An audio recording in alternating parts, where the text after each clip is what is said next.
get carried away. Welcome to the Houston Maritime Museum. We are very, very happy to see all of you here tonight. Happy New Year. And we are very excited because this is the beginning of another exciting year for us, and we're very happy to launch it with our special guest, Laurence Shallenberger, tonight. This is very exciting for all of us to be here and to listen to Laurence's lecture. We have been, we're very, very fortunate that he is a docent here and one of our treasures. As a matter of fact, my first visit to the museum, Laurence was the docent and I haven't left, so there you go. Anyway, I have some business to conduct really quickly. I think some of you, the ones that have been here before, know the drill for our accreditation, which is very important. We need to sign this sheet. Just let us know how you heard about us, and we will not sell your information. Don't worry. So there you go. I want to remind some of you that we have membership brochures all over the place. If you are not a member, we'd love for you to be a member. Also pick up, we have new editions of our postcards at the front door. So these are, we're just giving them away, and we want people to share them with others so that they'll come to the museum and get to visit with us. So I have lots of things I could talk to you about, as I do always, but I really want to get started. I'd love for us to have the pleasure of listening to Laurence talk about a subject. He is very well versed on so many subjects, but this is one in particular that I think he is very passionate about, and so I will not delay, but would like to introduce Laurence Shallenberger and take it away, Laurence.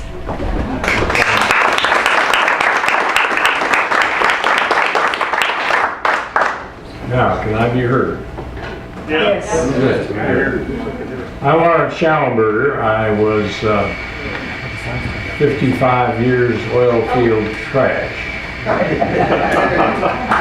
worked for Exxon for 40 years. Worked in oil fields over much of the world, offshore and on. I was not in the Navy, or I was in the Army in Korea.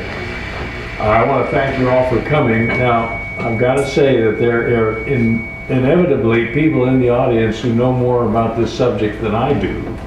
So please be gentle. To get you in the mood, I want a little history. The British Navy, since before the time of... Cut it. We're trying to regulate sound so we have equal sound in here, so we're doing a little bit of a, we like people in here.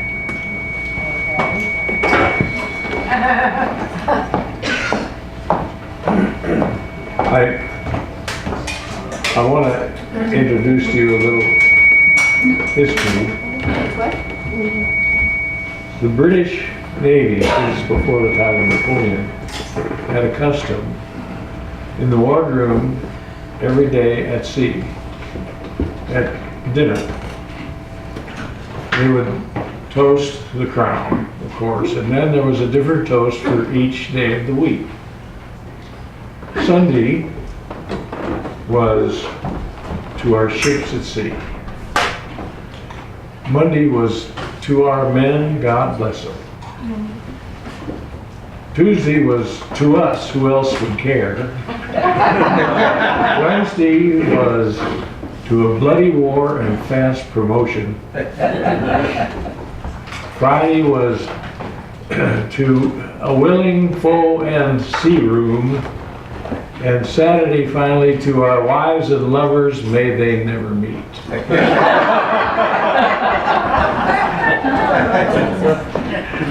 This is some of you may recognize the emblem on the screen of the submarine service. I bet some of you thought this was going to be a talk on a submarine. For all you ichthyologists and marine biologists, who can tell me what that is? The fish. Right.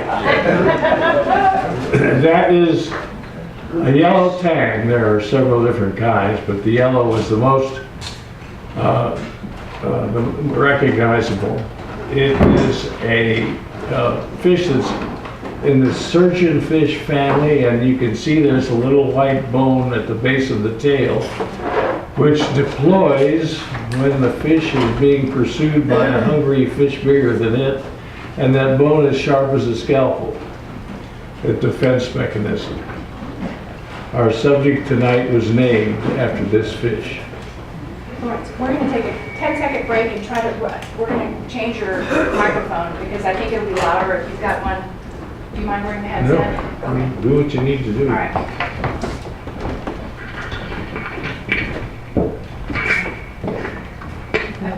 I love being frustrated. Makeup.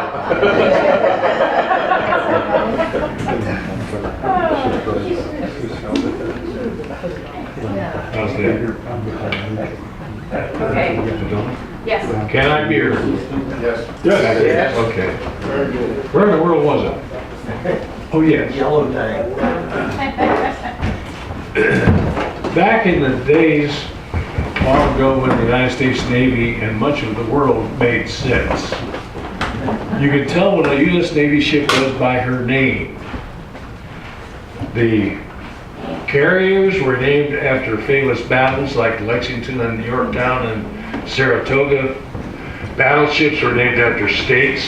Cruisers were named after cities. Am I speaking too loud? No, not at all. Okay. Cruisers were named after naval heroes, and submarines were named after fish. Thought that was rather appropriate. This is our heroine, the USS Tang, S306, the whole number, a Balao Class submarine. Now, for those of you who don't know, class of a vessel is determined by the first ship that was built to a specific plan. After she's built, regardless of whether it's an aircraft carrier or a submarine, they go to, after she's launched, they'll go to sea and have sea trials. If she proves to be a good sea boat, which is the term regardless of whether it's a ship or a boat, then it is put into service. If another ship is built from the very identical plans, that is a ship that would be in the class of the name of the first. Am I making any sense? Heck of a way to make a living. 6 hours after Japan attacked Pearl Harbor on December 7, 1941, the Chief of Naval Operations ordered unrestricted warfare to be waged against our enemy. Unrestricted meant anything flying a Japanese flag was fair game. Anything. And this is why.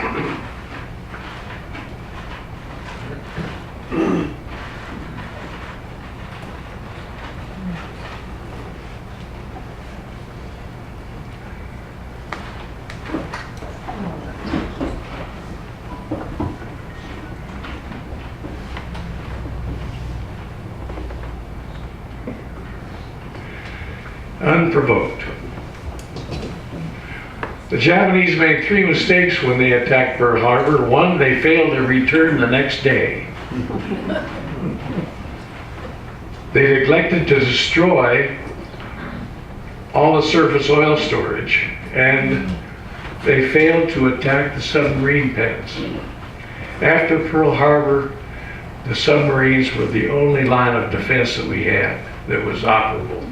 The Japanese were fixated on destroying the battleships in Battleship Row. They thought that would be a morale destroyer. This is a map of Pearl Harbor. There's Fort Island. There's Battleship Row. Oil tanks, and right there, the submarine pens. They escaped unharmed. Submarines were key to the defeat of Japan. They accounted for 55% of all Japanese merchant shipping. U.S. subs sank 81 Japanese warships. In addition to fighting the enemy, subs performed recon patrols, landing special forces and guerrillas, and performed search and rescue missions. U.S. submarines sank more Japanese warships, merchant freighters than any other arm of our service. U.S. submarines sank 48% of all Japanese ships destroyed. 288 U.S. submarines were deployed during the Pacific War. The average Jap ship sunk per submarine is 4.5. The Tang sank 33. Whoa. In just 5 patrols, the U.S. Tang sank more Japanese shipping than any other American sub in the Pacific during World War II. She was laid down at Mare Island in January 1943 and commissioned October of the same year. Here's San Francisco, and there's Mare Island right up there. Aerial photograph of Mare Island. The USS Tang's story should be told and retold, I believe. It's a story of skill, aggression, faith, courage, valor, tragedy, and suffering. In order to understand the story, we're going to examine the boat, the armament, the officers and men, a little bit about the training, missions and encounters, and Tang's fate. Tang was 311 feet long with a beam of 24 feet, and she drew 15 feet. Periscope height above sea level is 54 feet, giving her a vision range of 9 miles. Propulsion, diesel electric, 4 Fairbanks Morse diesel engines driving electric generators, charging 2 26-cell Sargo batteries, diesel electric submarine. 4 high-speed Elliott electric motors powering 2 propellers, generating 5,400 horsepower on the surface, 2740 submerged. She could make 20 knots on the surface, 9 submerged. Her range was 11,000 miles. She could stay submerged for 2 days. Her test depth was 600 feet. Her operating depth, nominal operating depth is 400.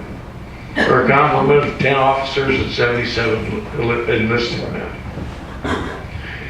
Here is the submarine showing the diving planes when they want to go down. This is deployed and tilted, so it helps them drive the submarine below the surface. This is a submarine with the diving planes deployed, and these holes are limber holes, which allows the submarine to take on and blow ballast in a hurry. Armament.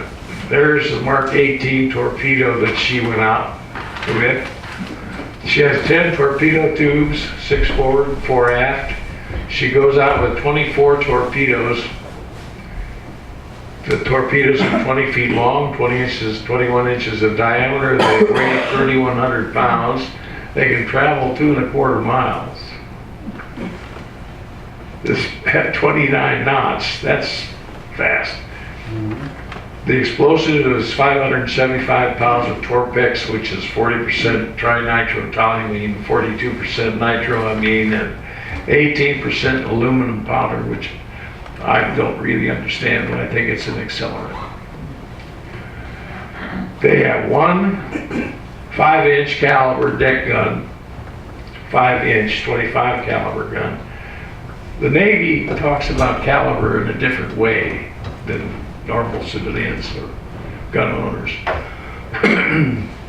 happen to have a 45 caliber service pistol, and that means the diameter of the bullet is 0.45 inches. The Navy builds a deck gun that shoots a 5-inch diameter projectile, and the caliber is 25. That means if you multiply 25 by 5, the barrel is 10 feet long. She had one Oerlikon 20 millimeter cannon on deck, one Bofors 40 millimeter cannon on deck. That's pretty husky stuff for a submarine. There's the 5-inch gun, weighs 2 tons, takes 2 people to operate it. The tractor seats there, one to elevate and one to traverse. It was designed as an aircraft weapon that can throw a 54-pound projectile up to 24,000 feet. It can be elevated to 85 degrees. This is the Oerlikon 20mm cannon. It was designed in Germany and it served in the First World War. The gun was used by everyone. It was so successful, the Allies and the Axis. It was used as an anti-aircraft weapon. It could elevate to 90 degrees and depress to 15, and its fire rate was 450 shells per minute. I can't imagine that thing not jamming. Anyway. There's the 40mm Bofors deck gun. This thing comes in singles, duals, and quads. Bofors is a Swedish company that had been making armament for years and years. And they made a very successful weapon. It was so successful everybody had it. The French, the English, Americans, the Germans, the Japanese. Very effective weapon. Could shoot a projectile up to 23,000 feet. Now I had to include this. I don't know what that picture is of. It's obviously a guy with a Lewis gun starting to fend off an aircraft attack. This guy looks like he's seeing it. I never saw that knot before. And this guy said, "Are those jellyfish?" And this guy's texting his wife. Okay, here's the boat. Bow, the stern. This is the watch bridge, the conning tower, the control room, and the pump room. This is the forward torpedo room, officers' quarters, forward battery compartment, radio shack, crew's quarters, the galley, after battery compartment, the engine rooms, maneuvering room, after torpedo room, and here are the escape trunks. I don't care. I know there's somebody in here that served on nuclear subs, but I rather imagine that regardless of how good the ventilation was, the air in that boat was always a mixture of diesel oil, fried foods, and battery acid. This is the escape trunk hatch. As you can see, it only can accommodate one man at a time. There's a compartment below that that has room enough for 4 people where they don the gear to try to escape. The periscope, bridge, conning tower. There's the Oerlikon, there's the Bofors. The bridge watch. That must have been a great sunny day. This is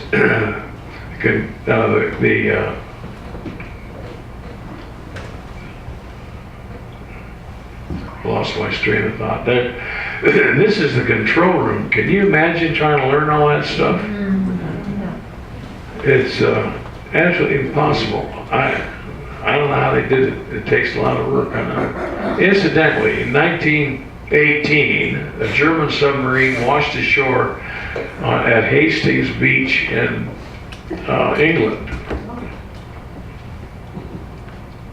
And that's its control, just by comparison.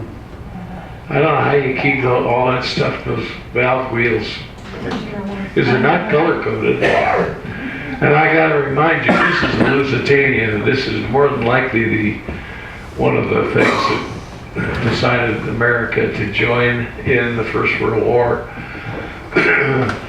The Germans, it was going from New York to England, and the Germans thought it was fair game because they suspected the manifest contained armament. Almost 1,200 people died.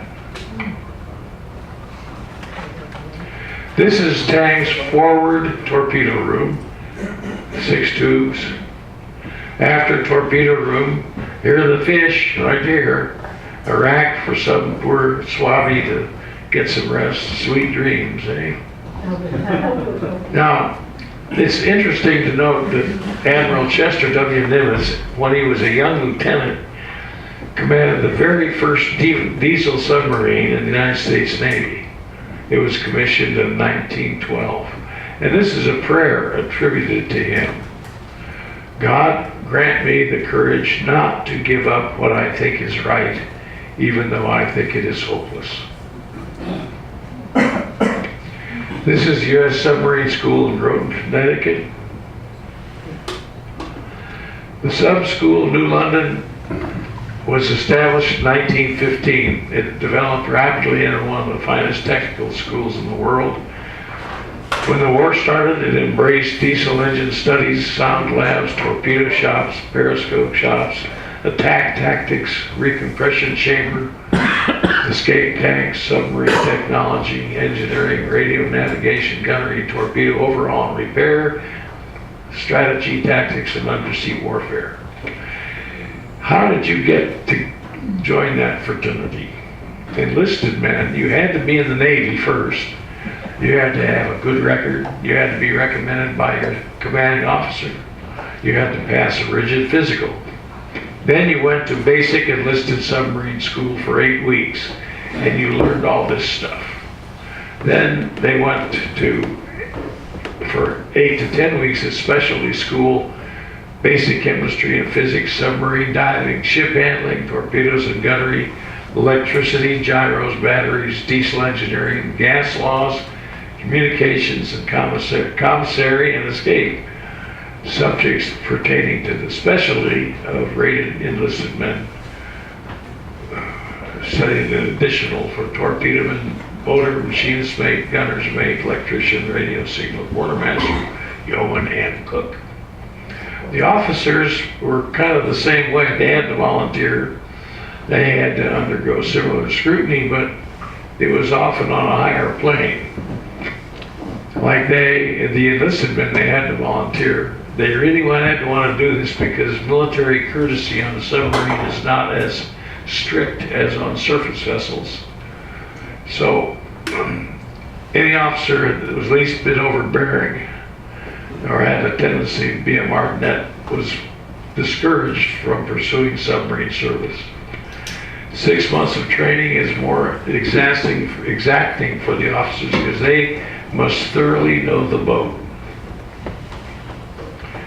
No, this is not an air traffic control tower. This is a 100-foot tank of water. And it's fun. Yeah. One of the first exercises at basic enlisted men's school is the successful ascent from the bottom of a 100-foot water tower in the blow and go method.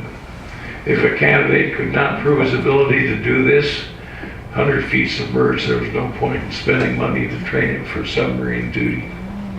I was certified as a sport diver many years ago, and I was trained by a commercial hardhead outfit, and they had a 40-foot tank. We'd go down with scuba gear, take the regular out of the mouth, and then ascend 40 feet, whistling, blowing out. As the pressure of the water decreased,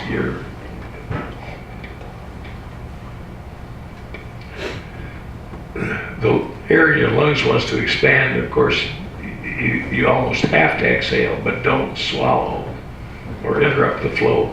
You'll puncture a lung. This is probably 2 candidates descending in scuba gear. Blow and go. Those are safety divers. What? They've got divers in the tank every 10 feet as each student goes. Oh, I didn't know that. That's good. Yeah. I went up with my instructor. You take each one of us up one at a time. You don't go any faster than the bubbles you exhale. 1 foot a second. This is Charles Momsen. He's the guy that invented the Momsen lung you may have heard of. It was a rebreathing apparatus designed to allow men to escape from a sunken submarine.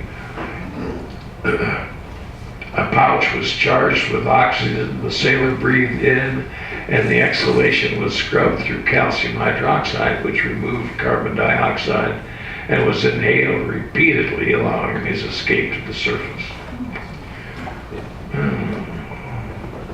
Wrong button.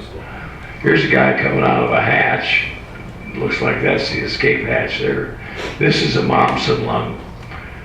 This is the rubberized canvas pouch. He exhales here. The exhalation is scrubbed and returned when he inhales. This is our hero, Lieutenant Commander Richard O'Kane, who was given command of the Tang after completion, successful sea trials, and commissioning.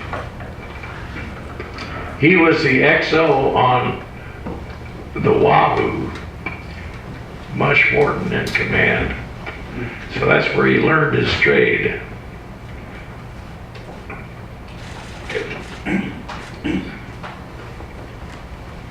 Morton was a warrior, and he told O'Kane, I don't care if it's daylight or pitch black, attack on the surface. They never expect you on the surface.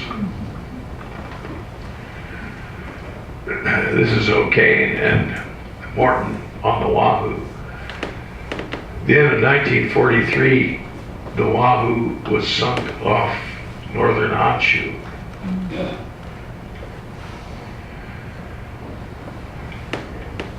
Mush's admonitions, our job is to sink as many Jap ships as possible. That's how we get this war over as quick as possible. Here's the happy crew of the Tang.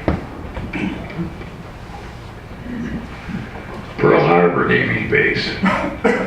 This is the sun base. They've got their own blow and go tank. I want to give you an idea of the extent of the battlefield.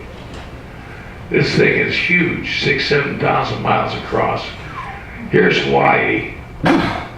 There's Midway, 1,600 miles away. Formosa, Japan. This is the Solomon Islands down here. Guadalcanal, the very first tough island battle we engaged in. Palau, Caroline, Marshall Islands. Here's Truk. Truk Lagoon is an extinct volcano. The Japanese used it as we did our Pearl Harbor. It was a maintenance and refit base, had fuel. Here's Iwo Jima and Okinawa. Big area. Tang's first war patrol, she stood out from Pearl Harbor January 22nd, 1944, bound for the Carolinas, 5,100 miles away. On the 17th of February, she sighted a convoy, 2 freighters, 2 smaller ships, and escort. She tracked the convoy and prepared for an attack when she saw an escort coming at her to ram. Tang dove deep, rigged for depth charges. 5 were dropped, but she sustained no damage. She returned to periscope deck to resume the attack. That would be a pretty scary sight, looking at it through a periscope. These are the depth charges. They're essentially 55-gallon drums with explosive in them, and they have a depth fuse. You can change the depth at which they will explode. And this is the Y gun for launching. Anybody that lived during the Second World War and saw this kind of thing on the newsreels at motion picture houses.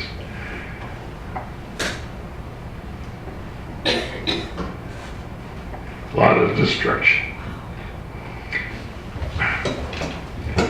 We elect some real wonderful people to Congress.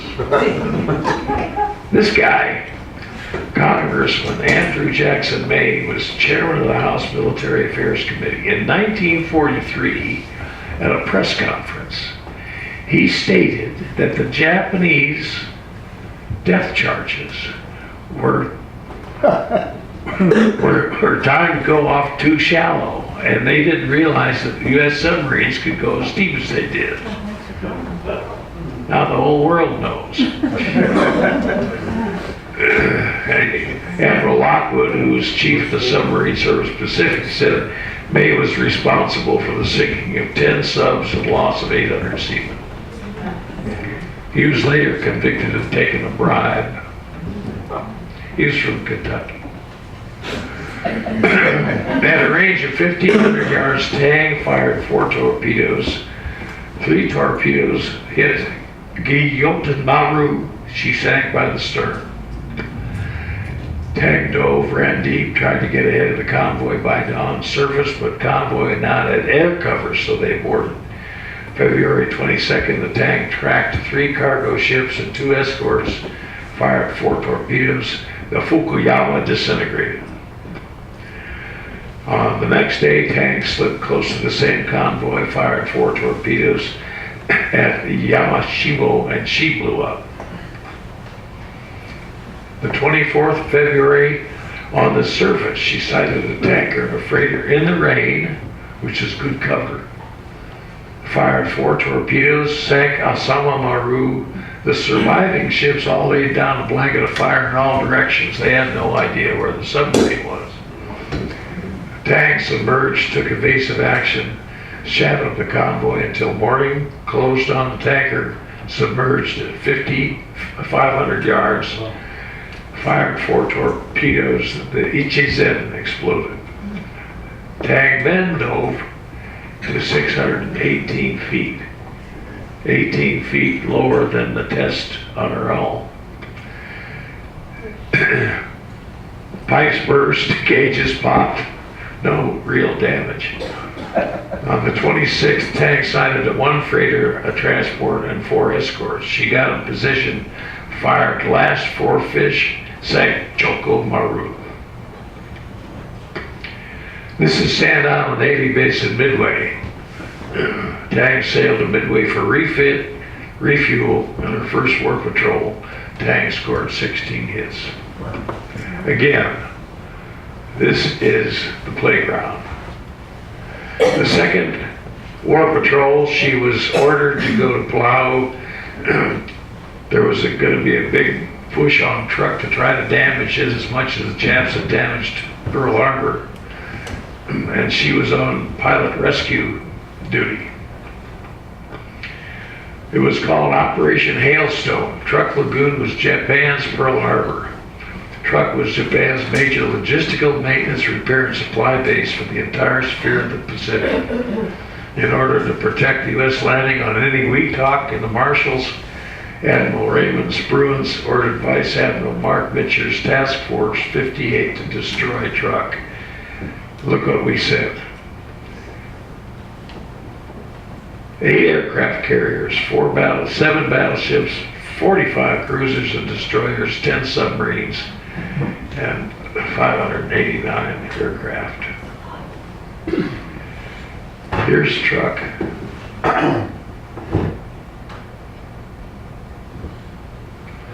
On their way to work.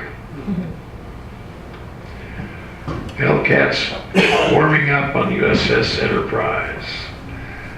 Douglas Dauntless over Truck. U.S. carrier-based Corsairs. And Japanese ammunition ship blows up.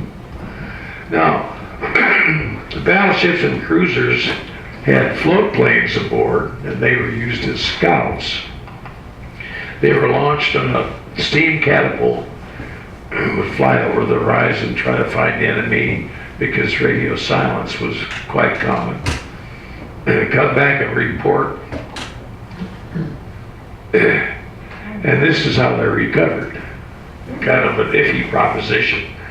Co-pilot comes out here, or the gunner, to try to grab this hook and put it, is lifted aboard the. This is a rescued airman. The Vought OS-2U Kingfisher off the USS North Carolina was also in the area. Pilot Lieutenant J.G. John Burns and Radioman Aubrey Gill landed on choppy seas to rescue 6 downed American pilots. For his bravery and actions, Burns was awarded the Navy Cross. Look at that. They took him to the Tang, and the Tang had rescued 22 down American airmen and took them to Hawaii. The Kingfisher had to be destroyed because it couldn't take off into those choppy seas. Here's a picture of O'Kane with the 22 airmen that he rescued. 3rd Patrol. She's ordered up here. Tang stood out from Pearl Harbor bound for east side of China Sea. I'm sorry, down here.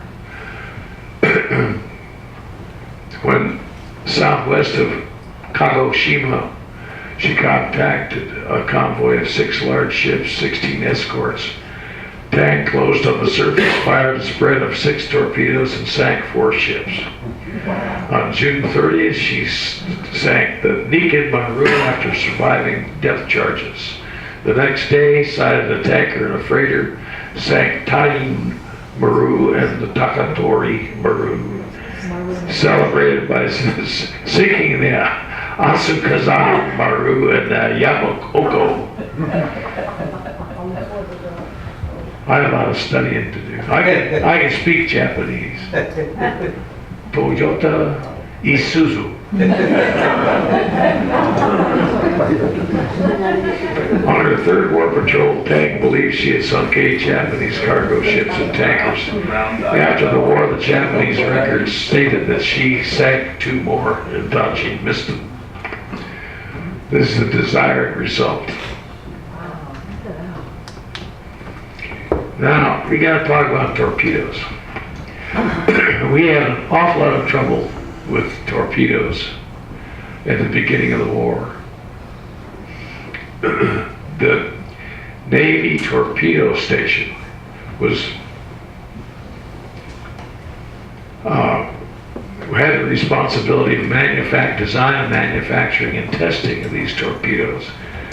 But they were in such demand that the testing part was kind of forgotten. The Mark 14, which everybody went out with at the beginning of the war, had these problems. They ran deep. Their contact detonators often didn't go off. They changed to magnetic detonators when they got close enough to a steel hull. Boom. They were too sensitive and blew up before it got to the ship. And they often ran an erratic course.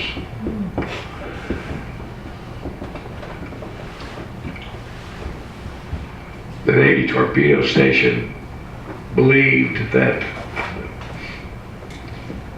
the lack of hits was due to poor gunnery on the part of the commanders. This is the guy that designed and was head of the station.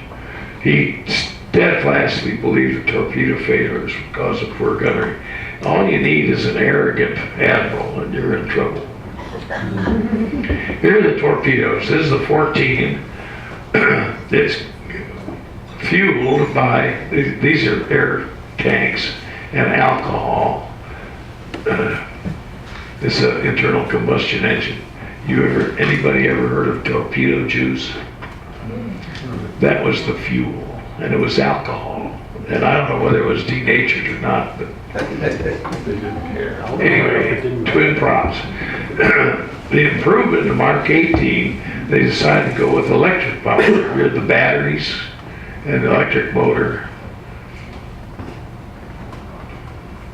There's a picture of a torpedo as it might look out in the water as it came out of the forward torpedo tube. This is one of the hard lessons. Torpedo ran too deep to do any damage. This is the gyro, which is supposed to keep torpedoes on a straight course. Now, Admiral Charles Lockwood was commander of Submarine Force Pacific. He was the guy who got a hold of the torpedo station and shamed them into testing torpedoes. And that their effectiveness increased substantially after that, but they still had problems. Tang's 4th Patrol departed Pearl Harbor for a station off Honshu On August 10th, fired 3 torpedoes at a tanker and missed. The next day saw 2 freighters and 2 escorts fire torpedoes at the freighters and sank both. Tang dove deep but experienced depth charge attack that lasted 38 minutes. I misspelled. I can't imagine what that would be like. On the 14th, sank 2 patrol boats with their deck guns. 23rd, Tang discovered large transport Tsukushu Maru and sunk her with 2 torpedoes. On the 25th of August, sank the tanker Tsukushi and returned to Pearl Harbor. He sunk 6 Japanese ships. Now, again, I want to remind you of the extent of this battle area compared to Europe. Instead of 6,000, 7,000 miles across, it's 1,500 miles from London to Moscow. Tang's 5th War Patrol, her last. September 24th, Tang left Pearl Harbor for Midway to refuel and then sailed to the Formosa Strait. On October 10th, she sank cargo ships Chosu Go and Oita Maru. October 23rd, sighted 4 freighters, a transport, and several escorts. Commander O'Kane planned a night surface attack. She broke out in the middle of the convoy and fired torpedoes at several ships. 2 Jap ships tried to ram and hit each other instead. I love it when that happened. 7 ships were sunk. She rang up full speed and headed for open water. On October 24th, Tang at periscope depth off Turnabout Island, just northwest of Formosa, found a convoy, tankers, transports, both with crated aircraft as deck cargo. The escorts left convoy in search of a submarine, and Tang fired bow torpedoes at a tanker and transport and stern torpedoes at 2 other ships. She got 3 hits. A destroyer turning to intercept Tang ran into the 4th torpedo and it sank. October 25th at 02:30 hours, Tang, in a surface attack, fired her last of her 24 torpedoes. It broached, curved to the left of the circular run. O'Kane was on the bridge with 7 other people, ordered all ahead full but could not outrun the torpedo and struck Tang on the port side in the after torpedo room. There it is right there. Half the crew perished immediately.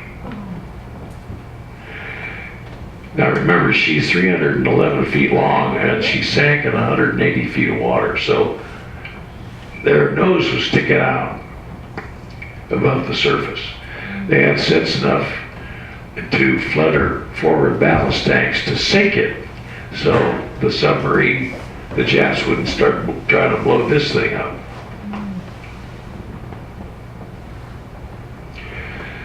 The explosion blew Captain O'Kane and 8 other men off the bridge into the sea.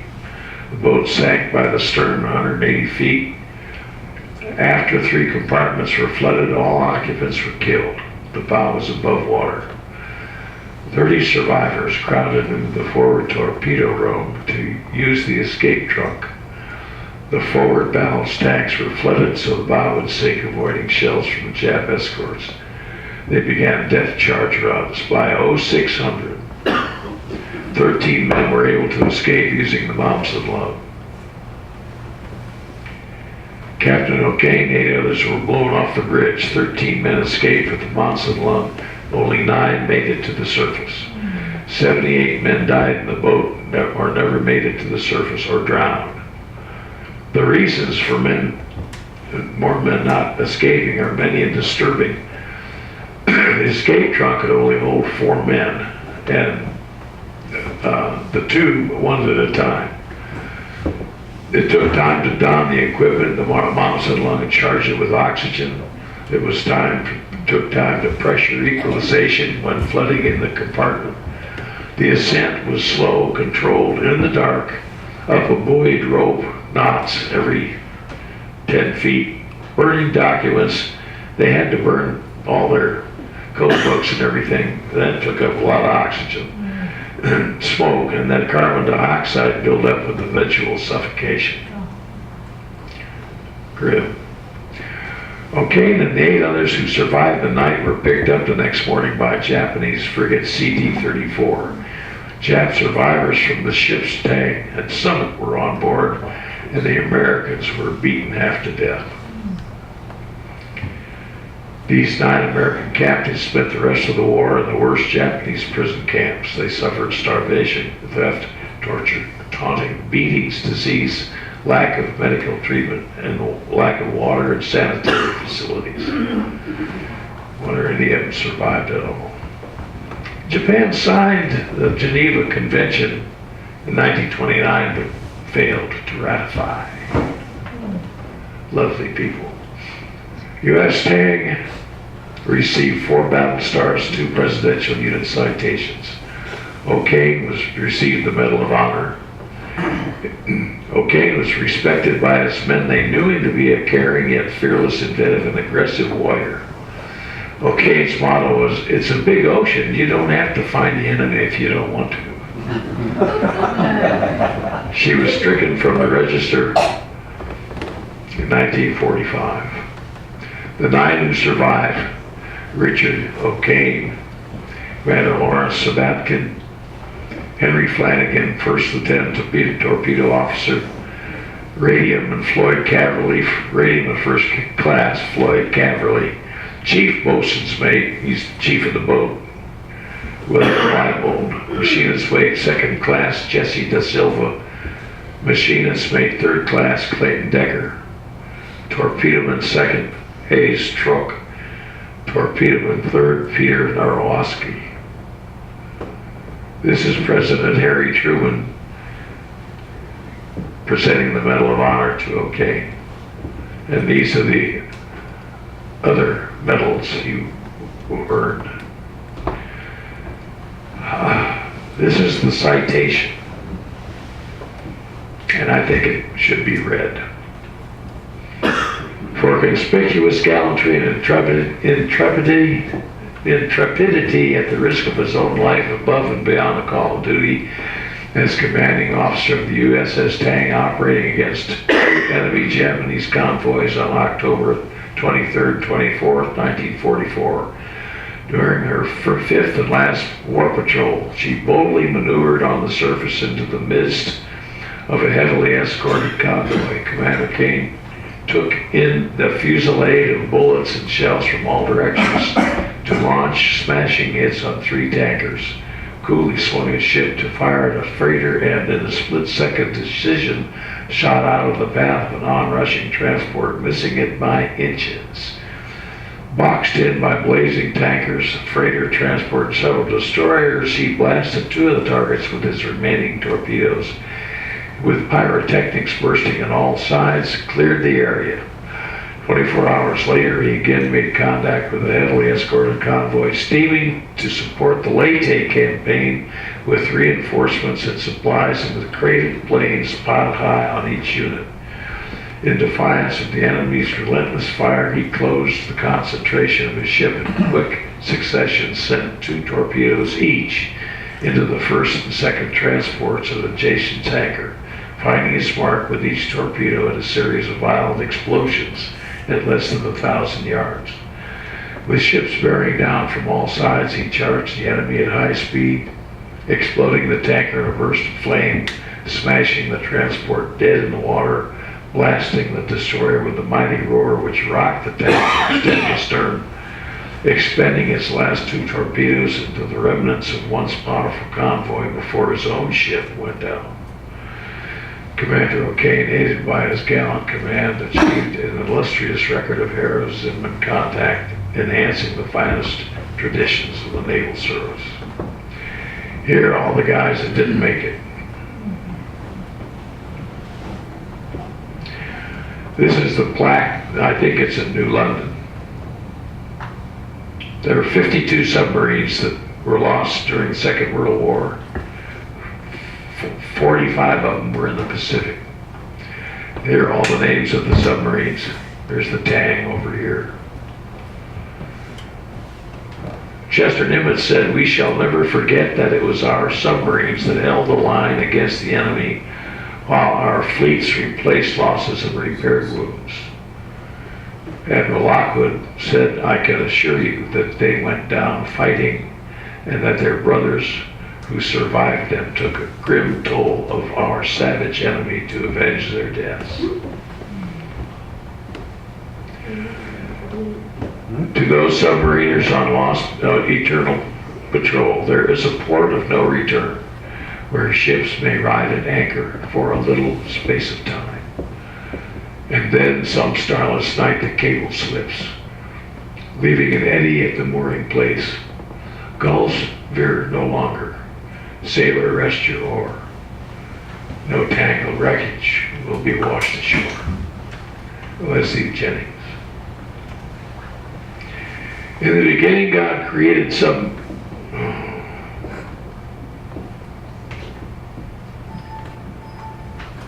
What have I done?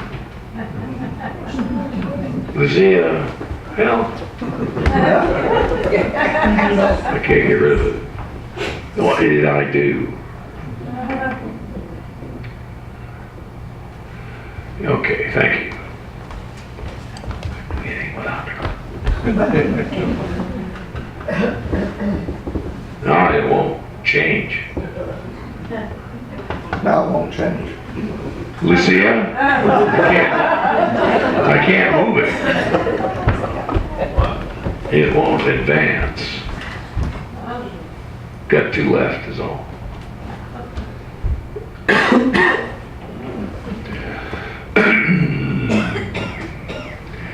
Yeah, in the beginning, God created submariners. Submariners created submarines, and submarines created the brotherhood. Sailor, rest your oars. One more.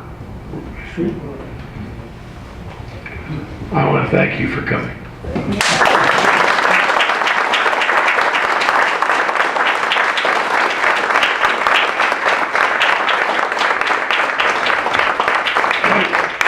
As a footnote, it's been a real pleasure to be associated with this museum, and I must give a lot of credit to the staff. Leslie Boland, as our executive director, is tireless and imaginative and very effective. Lucia Cerritos is one of our XOs. Kristen Yoswol, my attempt at the Scandinavian pronunciation. And I don't know what we'd do without him. Erica Peasley is a volunteer archivist. Without these ladies at the helm, why this place would soon shut down. Thank you very much. I appreciate it.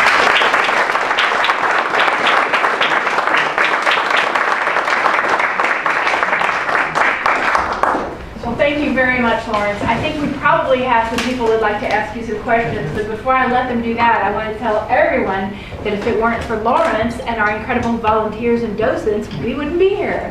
So, that goes both ways. Thank you very much. Thank you, Leslie. There's a submariner. Now, what I don't know, I'm going to make up. Okay. Do you have any theories? I mean, he was incredibly successful. Was he more aggressive than most skippers, or what's your theory on him? I don't know, but I mentioned the record speaks for itself. He was fearless, and he was very aggressive. In bad conditions, I could see where a commander would back off. If he was overpowered or looked bad from the telescope, you know, they'd die and get out of there, but I know I would. But okay, it was, I think his schooling with Mush Morton was vital in his successful career, because Morton instilled this, you know, go for broke, like Nelson, Admiral Nelson, the British Navy, the Trafalgar said, to hell with maneuvers, go right at them. That's what O'Kane did. Anything else? Yes, sir. You know, you said the ocean was a big ocean. I can't imagine shooting torpedo and it makes a circle and comes back and hits that ship. But something sticks in my mind, the USS Tang, didn't that happen to that ship? I don't know. Yeah. It wasn't, It happened more than once, I guess. I did read in my research that happened more than once. And the silly people at the Navy torpedo station never, for years, never were willing to admit that the torpedoes were malfunctioning. There are too many things going wrong with them if they, Yes, sir. Yeah, I've seen a picture of a U.S. submarine with a torpedo lodged in the sail. It circled around and lodged in the sail. They had to go all the way back to Portland, that thing. Luckily it was done. That'd be I don't know what the unhappy. name is. But I believe the problem was that they were taken out someplace in Chesapeake Bay. They would fire them at a right angle into the target, and they always worked. But in combat, they didn't always hit at a 90-degree angle. They But hit yeah, maybe at obliquely. 25, and at that angle, off-angle shots didn't always work. And that was really the problem. Yeah, they hit on the nose instead of the detonator. He had to be incredibly, to even hit the high percentage that he did, he had to be incredibly close. Because most of the ships at that time had Yeah. far more misses than hits. Yeah. 500 yards is Yeah, he was knocking on the door when he was shot. Yeah, quite so. here, hand it to him. Here. Any other questions? No, thanks again for coming. My pleasure. Thank you.